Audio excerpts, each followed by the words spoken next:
Përshëndetje nga ky episodi 6 i Class Real Estate. Flasim për Rivierën Franceze, për brigjet e Italisë, brishujt e Mesdheut, por ne kemi një kryevepër këtu në Shqipëri. Sot ndodhemi tek Santorini Njëshi, vazhdimi i të cilit është Square Village që ndodhet pas nesh, dhe për të na folur për ujërat e kristalta të Shqipërisë, për bregun tonë të bukur, për të gjitha këto resorte që po ndërtohen këtu, kanë ardhur Orest Daci dhe Pëllum Bisheva nga Lit Real Estate.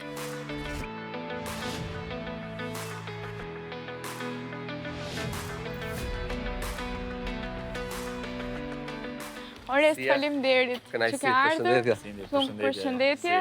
Faleminderit që jeni në këtë episod të Class Real Estate. Unë bëra një hyrje pak ku tregova rreth Santorini Njëshit, ku ndodhemi tani, vazhdimi të cilit është Square Village. Që ka ecur me ritme të konsiderueshme. Unë mbaj mend herën e fundit kur isha këtu, nuk ishte shenja që do ishte në këtë fazë tani. Për te parashikimeve duhet të thënë fakt. Duhet jetë me një vërtet një kompani ose një investim serioz që të vazhdojë me këto ritme të cilat kemi tek Santorini 2 ose tek Square Village. Kompleksi siç e shikoni është gati në përfundim të fazës së karabinas. Në disa pjesë ka filluar dhe faza e sovatimeve, pra dhe faza e kubaturës, pra mbylljes. Kjo tregon domethënë që në një kohë mjaft të shkurtër kanë arritur shumë dhe besoj do të jeni në komplekse që do mbaren më shpejt për sa i përket pjesës të jugut të Shqipërisë. Do të jetë në këtë linjë me Santorini sa i takon estetikës, pra do duket Do jetë edhe më mirë, sepse le të themi Santorini Njëshi ishte hapja një sipari pra marrja eksperiencës bazë për të ndërtuar Santorini 2. Santorini 2 është më madh nga pjesa e sipërfaqes, jo më kot është quajtur Square Village, pra është një fshat me më shumë se 30 ndërtime.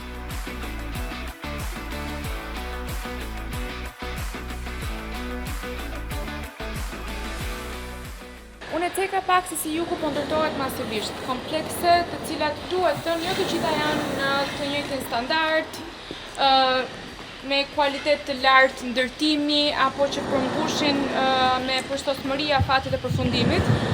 Një blerës potencial sot, pse duhet përzgjedhi një njësi banimi në Square Village dhe çfarë dallon Square Village në këto cilësitë kryesore që duhet të ofrojë për banorët një kompleks? Pika e parë çmimet konkurruese, që është hallka më e kryesore për të blerë një apartament ose një pronë në çfarëdo lloj vendi. Dhe çmimet konkurruese do duke parë dhe afatet e punimeve të cilat janë për te imagjinatës temi realisht si për ne, ose edhe nga ana e blerësve, kanë marrë një tjetër hap. U provua me Santorini Njëshin. E pa se sa sukses pati dhe se çfarë hovi mori si në blerje, si në kërkesa, si në oferta, dhe menduan për Santorini Njëshin, pra Square Village. Duke parë këtë të themi të drejtën, po fillojnë dhe disa punime për të Square Village 3. Por cilësia ndërtimit duhet seksuar të Square Village 2 është për te imagjinatës. Kanë bërë një punim tjetër, mendoj, dhe më të mirë se sa Santorini, jo se duat t'i ulë Santorini. Kanë përmirësuar vetë? Patjetër, sepse prona në përmirësime si problem. Atëherë vetëm të ndërhyj pak, për sa i përket pjesës së çmimeve si tha Oresti, ka shumë të drejtë për shkak se ne kemi çmimet më të mira në një kompleks i cili është sa më afër me detin, vetëm 200 metra, ku nuk ke nevojë të përdorësh bagë apo transport tjetër privat siç kanë nevojë komplekset e tjera, dhe është le të themi diçka shumë familjare, ku ti së bashku me familjen je fiks në rërën e detit.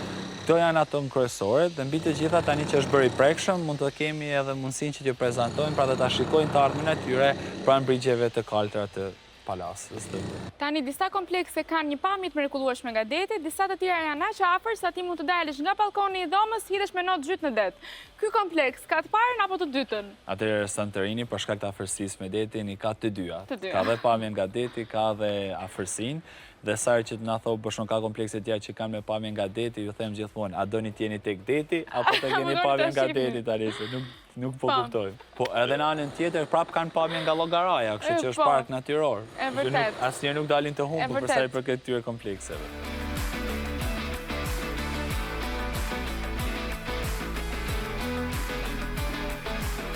Ky kompleks është marketuar nga disa agjensi, duhet thënë. Pra, ju nuk jeni të vetmit që e ofroni për shitje.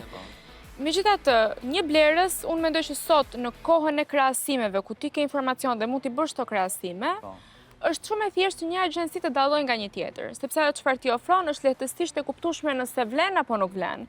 Pse duhet një blerës të drejtohet Lit dhe jo një agjenci tjetër? Atëherë, siç e tham, ne si agjenci kemi një eksperiencë disa vjeçare në pjesën e bregdetit të Shqipërisë, pra njohim pothuajse të gjitha komplekset dhe normalisht disponojmë prona përshritje në të gjitha nga këto. Pse pikërisht Square Village dhe pse pikërisht, do të thënë, po japim rëndësi edhe në këtë episod të këtij kompleksi është, siç i përmendëm më herët, ajo që bën Square Village, por edhe ajo pjesa e investimet për sa i përket anës kapitale. Pra tani kemi çmime që janë 2.800 deri në 3.000 euro, varet pak a shumë nga pjesa e vendodhjes së apartamentit, të gjitha këto pra që bëjnë pozicionimin, ndarja e metodën e pagesës, pra të gjitha këto janë kushtet të cilat duhen, domethënë që të plotësohen nga pjesa e vlerësit dhe normalisht to do kushtozojnë edhe pjesën e çmimit.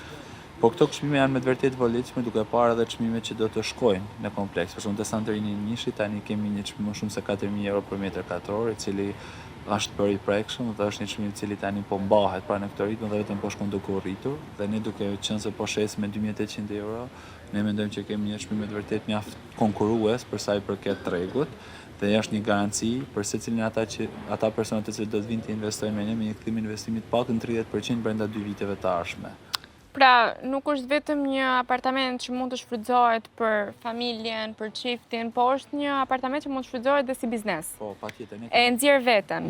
Patjetër që e nxjerr veten, ne kemi parë tani çmimet se janë për natë këtu. Nuk kemi dhoma në jug të cilat janë pa 150 euro. E vërtet. Personi, sidomos në komplekse kaq luksoze, po flasim një dhomë normale, po llogaritim për 100 ditë, pra kjo është i kthim investimi mjaft i mirë për sa i përket jo vetëm zonës së Bregdetit, po edhe të gjitha pronave në Shqipëri. Mos të harrojmë gjithashtu edhe në pjesën tjetër të avancimit të Shqipërisë për sa i përket investimeve të huaja.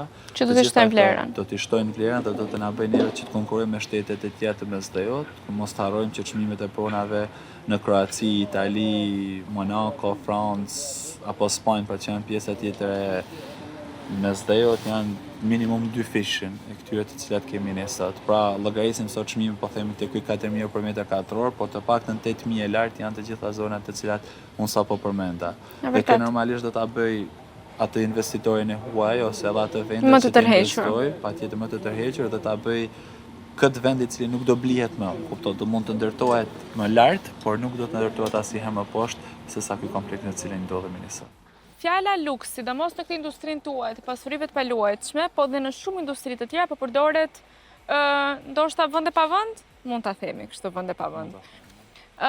Mirë, po jo çdo pranë realisht reflekton luks, ekskluzivitet.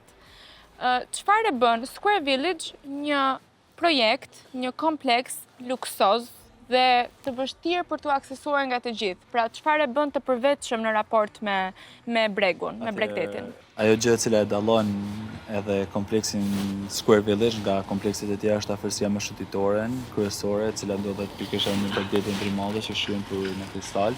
Pastaj kemi pjesën e cilësisë së ndërtimit, është një cilësi ndërtimi maksimale ku jepen edhe hapësira të nevojshme qoftë jetës së individit, pa familjes, qoftë edhe atyre të cilët vinë vetëm për relaks. Kjo për shkak se ka i parkim të plot në toksor në Minusnish. Dhe gjithashtu gjitha hapësirat sipër janë të aksesueshme për banorët, para që për një jetesë sa më të qetë dhe komode. Përveç njësive të banimit, një kompleks i tillë duhet ofrojë facilitete që e bëjnë pushimin të rehatshëm, sepse kur ti vjen nga kryeqyteti apo nga një qytet në Bregdet për të fushuar, ndodh që nuk vjeni pajisur me gjithçka.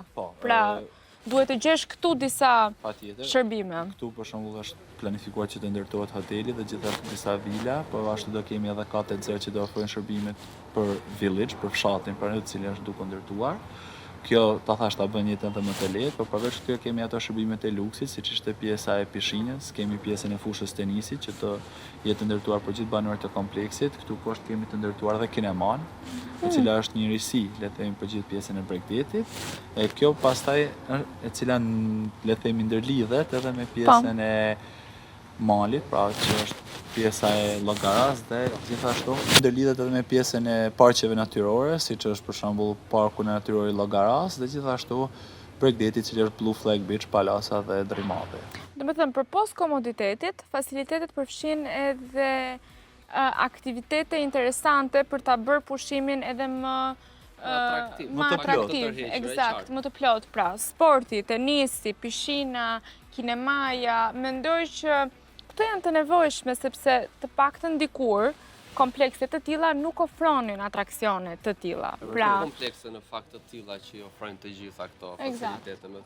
Kineman, me sa kemi parë në Shqipëri me pak fjalë, nuk është se ka shumë Shumë komplekse që e kanë të përfshirë. Dhe mendoj se është një gjë shumë tërheqëse si për një moshë më të vogël që janë Po. për fëmijët, le ta quajmë, që janë më të kënaqur se do shohin kuklla, Do le ta shohin themi. kukullat. Është vësë normale, por edhe për një moshë më të madhe, sepse është një gjë atraktive, siç e thamë dhe pak më parë, që lodhesh te plazhi, se me thënë të drejtën në gjykimin tim plazhi të lodh goxha. Të lodh. Pavarësisht se vin për qefën, plazh lodhesh më shumë, edhe Po. kinemaja është diçka shplose. Është shplose.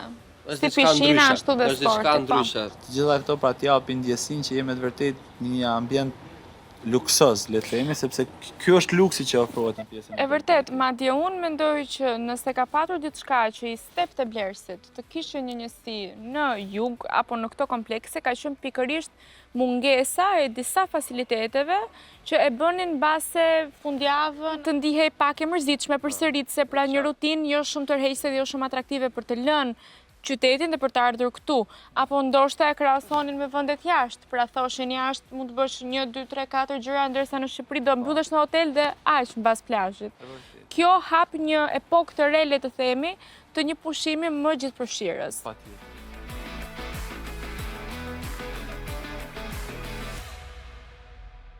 Erdhëm në bregun e detit për të dëshmuar dhe një herë afrimitetin, siç po diskutonin pak më parë. Por ky kompleks nuk është e vetmja gjë që ju trajtoni. Lidh shkon shumë përtej këtij kompleksi. Është një agjenci e konsoliduar tashmë, një iniciativë ju të dyve, edhe duhet ta theksoj se atë çfarë më ka bërë më së shumti përshtypje për takimit parë me Plumbin, ka qenë mirënjohja që ai ka ndaj teje. Edhe më ka pyetur tekstualisht, intervistën ta bëj vetëm thasë unë me një shok. Jo, i thash mund ta bëni të dy shokët. Tani më tregoni pak për fillimet e Elitit. Si kanë qenë, si e keni marrë iniciativën për të nisur diçka tuaj, se nuk është e thjeshtë. Edhe duhet të mposhtë një frikë e madhe. Frika, me thënë të drejtën, mund vazhdoj akoma. Frikë në këtë lloj industrie edhe duhet të kesh dhe nuk duhet të kesh.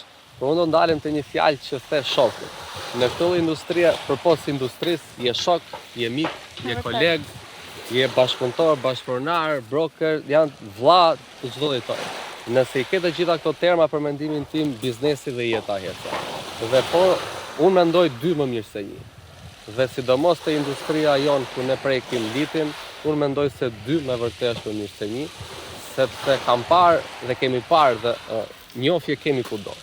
Kjo industrie duhet të theksuar se ka shumë agjenta, shumë brokera, shumë agjensi të ndryshme, por me thënë të drejtën si liti unë nuk mendoj se ka. E vetmi arsye është sepse ne kemi qenë dhe në vendet e tjera dhe kemi parë se si ka funksionuar. Dhe kemi dashur të sjellim një frym tjetër. Një frym tjetër. Kishim një brand të ri, një diçka e cila bazohet në besimin, besohet në çeltërsinë edhe në punën e pasionant të cilën ne bëjmë, me të thënë drejtën se të dy, domethënë kemi diploma dhe jemi edhe në fushat e tjera të aftë për të bërë pjesët tona, kemi punuar edhe në fushë tjera, po kjo pjesa e real estate sikur na ka ngelur diçka e cilën e dashurojmë, le themi tani, dhe shpresoj që kjo të transmetohet jo vetëm tek ne, po edhe tek ata të cilët janë pjesë jona dhe e zyrës. Do ju bëj një pyetje me spec tani. Thonë që dy njerëz janë shumë të afërt, familjar, miq, nuk duhet të hyjnë bizneset së bashku se ka riskun që bizneset të deportojnë në marrëdhëniet njerëzore. E keni lejuar ju biznesin, shifrat, llogarit që të ndikojnë në këtë marrëdhënien tuaj të ngushtë që keni? Me thënë të drejtën e kam dëgjuar pak ndryshe. Po të kesh të njëjtin mbiemër, po t'jesh familjar ngec te kjo situatë. Okej. Ne nuk kemi njëjtin mbiemër dhe deri tani dhe shpresoj. Kjo ju pas ka shpëtuar. Mendoj se po, por përpos kësaj, për t'i lënë shakat me njanë, mendoj. Po t'jesh profesionist, mendoj se ja del jo vetëm te industria jonë, po kudo, besoj se leku duhet lënë me njanë. Ky lloj profesioni është i vetmi profesion që e merr nga mëngjesi deri në mëngjesin tjetër dhe çdo ditë. Nuk e lë kurrë. Më kupton, nuk është se është një punë 8 orashe, 6 orashe, 12 orashe, është punë gjatë gjithë ditës. Dhe nëse e bën me pasion, ne këtu jemi për njëri tjetrin. Nëse ndihmon njëri tjetrin, ja del. Dhe siç e preka edhe pak më parë, dy më mirë se një, sepse nëse nuk jam unë është Plumbi, nëse nuk është Plumbi jam unë. Je ti dhe kompensoni për njëri tjetrin. Bëjmë çdo gjë për njëri tjetrin. Dhe kjo e ka treguar me fakte që sot jemi këtu me ju. Dhe shpresojmë në vazhdim të jemi akoma dhe më mirë sepse kemi njëri tjetrin. Përsa kjo e ka njëri tjetrin, besoj se ja arrin. Vetëm diçka të themi ne, kjo është edhe si punë që është në bazë përqindjeve. Po. Kështu që qoftë për ne, qoftë edhe për agjentët, është një punë e cila të paguajnë aq sa punon, pra aq sa je i aftë, do të marrësh dhe pagesën në fund të ditës, muajit, apo se si mund ta kesh ti organizimin. Dhe si e tillë do shta neve nuk na lë shumë edhe event që të kemi keq kuptime, më kupton se sa. Secili ka bravo. Të vetën. Po, kemi ndarë edhe pjesat, ne jemi tipa të ndryshëm për sa i përket mënyrës se si menaxhojmë pronat, pra Oresi është tip më konstitucional, pra më tip i cili i vazhdon i shef gjërat. Oresi jam me kostum erdi formal, ti je më casual. Bravo, më formal. Kurse jam një person i cili jam më shumë tek pjesa e diskutimit, tek takimet, më pëlqen të punoj në terren, më pëlqen ambientet. Unë mendoj që e plotësojmë njëri tjetrin në atë që është edhe oferta e një agjencie turistike ka shi tregut imobiliar.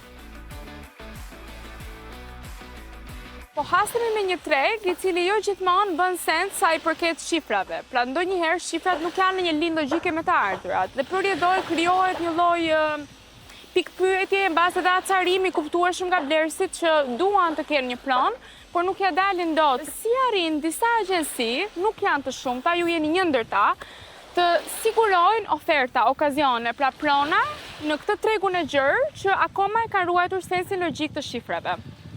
Atëherë është e vërtet, pronat dhe çmimet e tyre po shkojnë dhe do rriten, gjithmonë do rriten. Këto nuk rriten nga ana jonë, por rriten nga ana e kërkesës. Pra në rast se ti kemi kërkesë të lartë, atë normalisht dhe pronarët rrisin çmimet. Ne siç e shikojmë për shembull, po marrim Santorini ose shumë komplekse në Tiranë, shiten akoma pa përfunduar.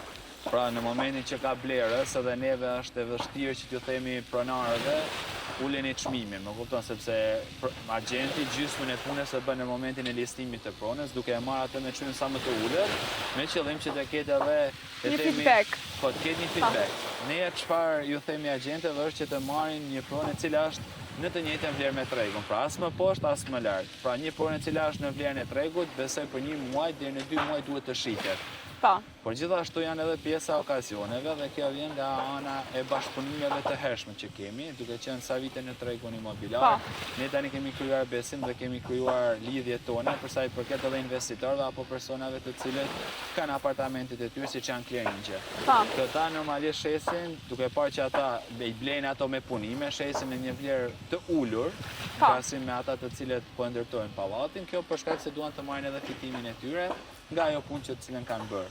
Pra kjo është një pjesë e cila vjen me dedikimin, me eksperiencën dhe me vitet që krijon të besueshmërinë e treg, dhe në këtë moment ata të besojnë ty ponat për të pasur, domethënë edhe atë klientelen e cila të mbyll direkt, siç e themi ne, edhe apartamentet të cilat ne do marrim. Një gjë dua që të cek pjesa që tha dhe Plumbi.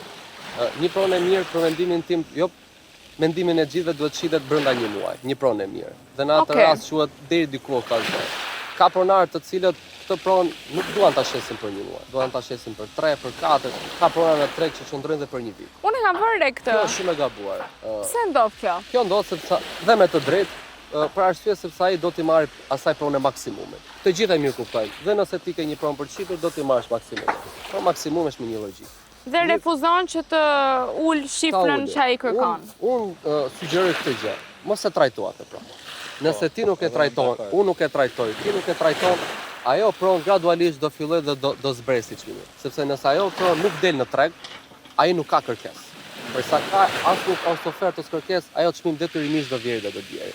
Më mirë i themi jo asaj prone për ta marketuar ose për ta listuar çfarë do ti bësh asaj prone, sesa ta marrësh ti thuash po, thjesht e nxjerr në një listim sepse shumica agjencive fatkeqësisht këtë gjë bëjnë. Marrin një pronë, përshëndetje, a bashkëpunoni, e marrin e reklamojnë dhe thjesht presin që nga ajo pronë të bëjnë një shitje. Nuk funksionon kështu. Nëse do ishte kështu me thënë drejtë, gjithë do ishin futur kësaj industrie. Nuk funksionon kaq lehtë. Sa i përket kësaj, bëre mirë që e ceke.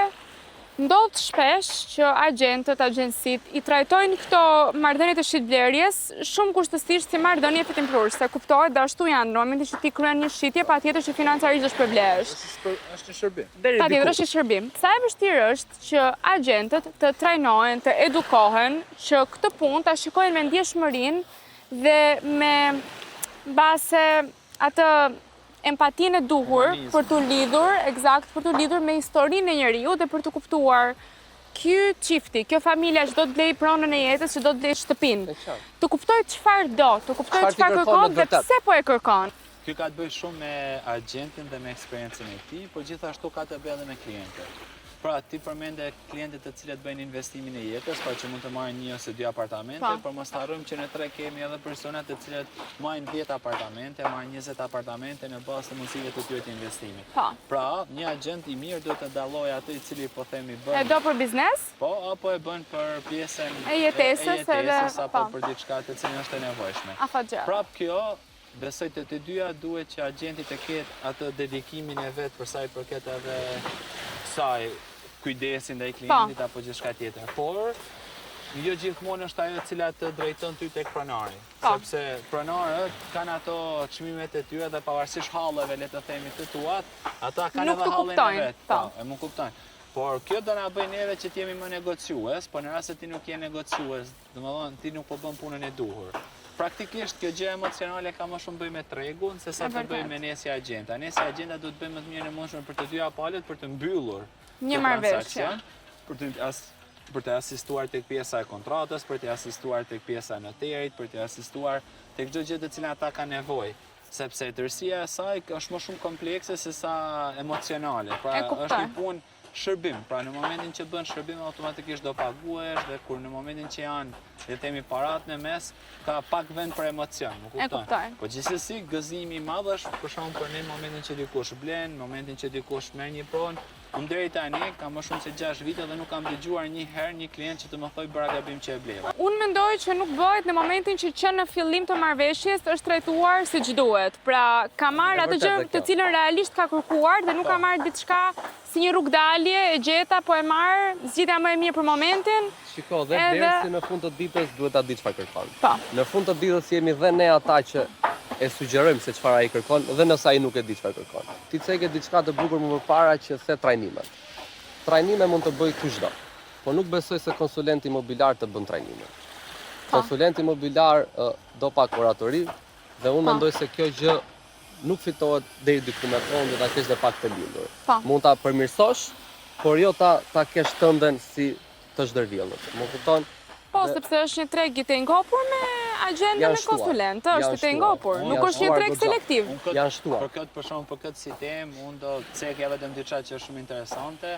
Në të gjitha studimet që ne kemi bërë dhe të tjerë të cilat janë zyra, janë 20% e agjenteve që bëjnë më shumë se 80% të transaksioneve. Kjo ndodh sepse ata 20% janë ata të cilët janë të dedikuar, kanë një plan pune dhe mbajnë. Pra ka një metodë të tyre të rregull funksionim. Pastaj 80% e tjerët bëjnë çangele. Pra, do të thonë, ai mund të ketë rastësisht një pronë të mirë në dorë ose mund të ketë një klient rastësor, por nuk është që vjen nga puna dhe nga dedikimi. Siç e tha dhe Oresi më parë, siç besoj edhe të gjithë e dinë, kjo punë jonë është nga 6 e mëngjesit deri në orën 12 të natës. Pra, i agenti i mirë është aty për të vendosur kufin, pra normalisht do ketë edhe pjesën e seriozitetit, por gjithmonë të jetë në ndihmë dhe në bazë të nevojave që ka klienti. Po, por në këtë tregun me kaq shumë agent dhe konsulentit që tham, të cilët jo të gjithë janë njësoj të kualifikuar dhe njësoj të aftë dhe të prirur për ta bërë këtë punë. E cek e drejtë, jo gjithmonë është një gjë që ti mund ta mësosh. Është një gjë që dhe mund ta kesh talent dhe aftësi tënden. Si e bëni ju për zgjedhjen e stafit tuaj për të qenë ata njerëzit adapt dhe të saktë për të bërë këtë punë dhe për të përfaqësuar në fund emrin e ju të dyve? Gjëja më e rëndësishme të cilën ne unë dhe Oresi kemi pasur në momentin që marrim një individ është besueshmëria dhe integriteti i tij. Të jetë njeri i mirë. Këtë do të thotë. Është kryesorja. Thjesht jetë njeri i mirë. Nëse një person nuk është një njeri i mirë, nuk është një person i cili e respekton veten, sepse duke respektuar veten do respektosh edhe të tjerët, atëherë nuk ka vend tek ne. Pra, do thot një person i çilte, një person i cili ka dëshirën për të punuar dhe normalisht, pra kjo është e para, pastaj është ambicia.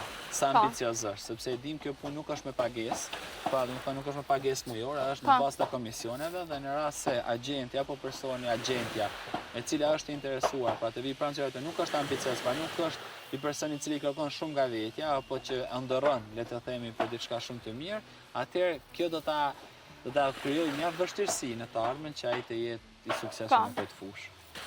Një që shumë interesante në lidhje me Lit Real Estate është ajo çfarë ti më ke thënë, një shërbim që ju e ofroni dhe që shumë pak agjenci të tjera e ofrojnë, ajo e arredimit të brendshëm, pra përpos shitjes interior designit, pra përpos shitjes së një prone, ju për njerëzit që janë të interesuar dhe për t'ia u lehtësuar këtë marrëdhënie, për t'ia u lehtësuar patjetër këtë punë. Punën, kostot, çdo gjë. Këtë aspekt, ju i ofroni dhe shërbimin e interior designit. Si keni ardhur me këtë ide?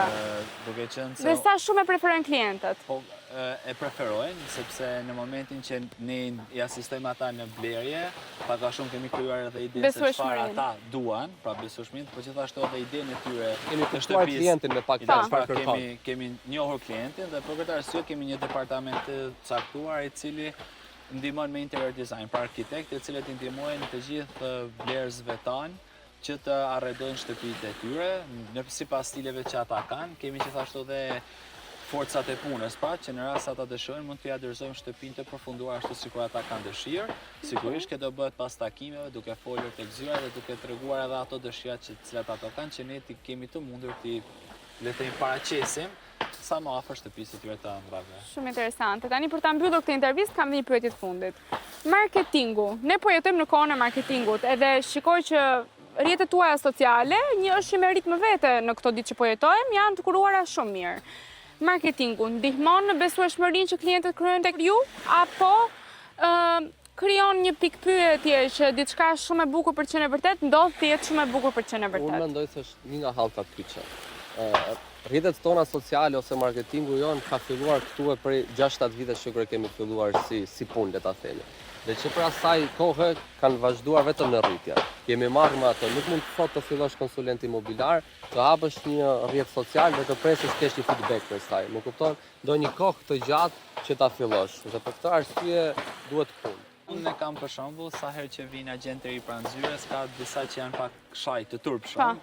Dhe unë gjithmonë ju them vendosni fotot tuaja tek pjesa e komunikimit, tregoni personin tuaj, bëni tag aty tek akaunti juaj personal, akauntin e punës, pra tregoni që jeni krenar në punën që po bëni, sepse në momentin që ju jeni me fytyrë, pra jeni një person i cili duket, pra e ka kënaqësi që ta bëj këtë punë, ajo do t'i kaloj automatikisht kënaqësinë. Edhe krijoni besueshmëri. Jemi besueshëm. Besueshmëri, dëshirë për punë, empati tek ata të cilët juve do ju kontaktojnë për proda. Dhe ai e kupton në fund të ditës se me kë po flet. Nëse ti ke thjesht logon e kompanisë, ai nuk e di se me kë po flet. Mund të kthej përgjigje se sot jemi edhe në kohën e AI-t, më kupton inteligjencën artificiale. I kthem përgjigje një njerëz që ekziston. Kush është ky?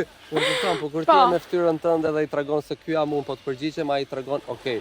Po flas me një person fizik dhe e kupton deri diku dhe se si ai ja kthen përgjigjen dhe është më komod edhe në përgjigje dhe në sjellje. E vërtet. Unë ju falenderoj shumë që ishte në këtë episod të Class Real Estate. Faleminderit që një bisedë shumë e këndshme. Fal jush edhe unë u njoha më shumë me zhvillimin e jugut, se nuk jam vizitore shpesh, po do bëhem. Po tani edhe ndjekësi. Dhe ndjekësi të Class Medias, të cilët i falenderoj që ishin me mua në këtë episod të 6, së bashku do të jemi në episodin e 7 të Class Real Estate. Deri atëherë, mirupafshim.